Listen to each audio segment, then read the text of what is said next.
Shamubeel, thank you for joining us today. Fantastic to listen to your insights, particularly all the emerging trends, both globally as well as nationally. I guess some of the things that I took away from this morning's session was specifically the challenges that the New Zealand economy is facing. Could you give us an update there?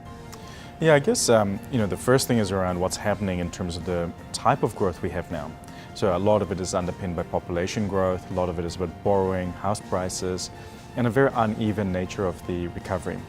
And so the risk for a lot of businesses is that if you look at the headline level, you might get a false sense of how strong or weak the economy might be, because we're seeing some places that are not really recovering and other places that are going much faster and are facing significant skill shortages. So businesses need to think about how does it affect them, because if you're reliant on global capital, global labor pools, then we might face that difficulty of accessing that in the future. Tell us about what's happened in the labour market. What's changed? Well, there have been so many changes. I mean, the long-term changes have really been around the rise of the services sector and the demise of many of our traditional industries. We have very little growth in jobs in agriculture, manufacturing, a lot of the semi-skilled jobs are in distribution, warehousing. But the very strong growth has really been in the property-related sectors. So if we have a bust, then how many of these jobs will persist? What risk and impact might it have on our economy? Those are very big considerations. The other thing that we have seen is the casualization of the workforce. So as we have moved more into services, jobs have become less secure. So we are more likely to have part-time jobs. We're more likely to be contractors rather than employees. And while it suits some people, it doesn't suit a lot of people, because you don't have access to that security in terms of work. In terms of migration, we've not got the right skill set coming in either. Even with the work visas, which tries to match skill shortages, is quite often backward looking and quite often not dynamic enough to kind of really fill the skills gaps that we see in New Zealand. And the big challenge is, it's not just about bringing people in. You actually have to integrate into the workforce. You have to do all of those other bits and pieces for it to be really successful. What are the differences in terms of trends occurring in different sectors? There's always long-term changes in the composition of the economy and the rise and fall of industries, right? So for example, manufacturing has been on a gradual decline for a long time, but it really sped up during the recession. And we've seen this kind of polarization in the economy, where we've seen very strong growth in property, construction, insurance, professional services, ICT, but we've also seen very sluggish growth in things like manufacturing, distribution, logistics, wholesale, agriculture. So it's been a very very two-speed economy. And each industry seems to have its own little drivers. Some of them are structural and some of them are cyclical. And being able to separate those two things out is really important. So for example, with an industry like ICT, that's very much a structural trend of improvement, which will persist for many decades to come. The very strong growth in property and financial services, I think, is much more cyclical. It is about that very strong growth in prices, very strong growth in borrowing, which is fueling each other. We don't know when it might end, but I think it will end. And when that ends, those jobs that had been very lucrative until now will disappear. What about tourism in New Zealand? Is that, are we still positive about that? Tourism has been a fantastic story in the last few years. The growth in tourism income has more than offset the decline in the dairy industry. And that's a good story, but at the same time, because we have followed almost a decade of stagnation in the tourism industry, there hasn't been enough investment. So now we're facing the problem of not having enough capacity in terms of hotels, in terms of our attractions, and also we haven't been yet able to kind of spread it out across the main destinations. You speak a lot about putting HR on the executive table, on boards. But what advice would you have to businesses in terms of doing this? Yeah, I guess there are two things. I think HR has for too long been more like a payroll function rather than a real people management and talent management function.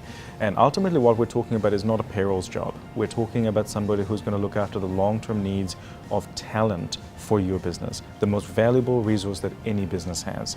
We've got this huge millennial population that is emerging and coming up, and the training that we've got to do there. Tell us a little bit about that millennial generation. There is this latent talent pool that's just waiting to be unleashed in terms of our future businesses and our future economic prosperity. But for that, we need to create pathways for them to enter into work, find security, find training, and find that opportunity and certainty of progression through their careers and lives. And that's something that has been missing. We have kind of relied on other businesses or other countries to train our staff. And that just doesn't work. That is not a sustainable way of thinking about running your business. You wouldn't outsource your most important, most valuable resource to somebody else. Specifically in terms of location and region, the Auckland region is facing, an immense amount of challenges. Talk us through some of those challenges. Well, Auckland's succeeding in that it is growing massively. It's got significant growth in population, in jobs, incomes, all of those kinds of things, but its economy and its infrastructure can't keep up. And what we're seeing is very big increases in house prices, in traffic congestion, cost of living, and the stress that people face of living in a city like Auckland. And it is getting congested by the day, isn't it? The really big issue here is that, does it mean that Auckland becomes uncompetitive and loses jobs, perhaps to Wellington, but more importantly to Sydney or Melbourne or even Singapore? Because Auckland is a global city and we're trying to compete for the global talent and the global business. And for businesses, it's really about thinking, how does that impact on their effectiveness, competitiveness, and if they're going to expand, should they want to do it here or look elsewhere, places like Wellington or Hamilton or Tauranga, because it might be that by spreading their services, they might have access to a better quality of life for their staff. And I wonder whether that will drive the gig economy even more.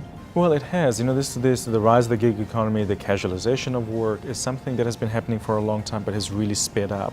And when you're faced with these choices of commuting at the same time as everybody else and being stuck in traffic for an hour, but half an hour later there is no traffic, it makes sense for people to find alternatives. For highly skilled, qualified people, that gig economy can be very lucrative and a very flexible way of working.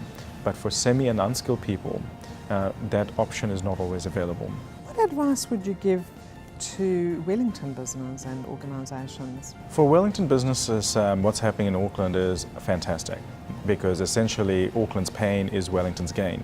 Wellington is a very large city. It's highly skilled. It has job prospects. It hasn't been growing very much in recent years because the government has been very careful with its spending. But given that Auckland's struggling to cope with the amount of growth it has, Wellington should be marketing itself as the alternative, as the cool little capital that can do it. You've spoken extensively about disposable income, and I guess there's more disposable income you've quoted in the likes of a Wellington and other regions in comparison to Auckland. So I guess that does make it fairly attractive, doesn't it, for people moving across regions? And the big challenge is around career prospects and the potential growth that you might have. So Wellington's never grown nearly as fast as Auckland has. It doesn't have the scale. And of course Wellington has the negative of its weather, which is important for some people, but the reality is when you're spending many hours on traffic and so much of your income is going towards mortgage payments, Wellington is a very attractive alternative. What about the Canterbury region? What's happening there? What's changed? Yeah, Canterbury is a really interesting one. It grew very fast after the earthquakes, and the rebuild and just the scale of that investment was huge. So it was contributing about a third of all our economic growth in recent years.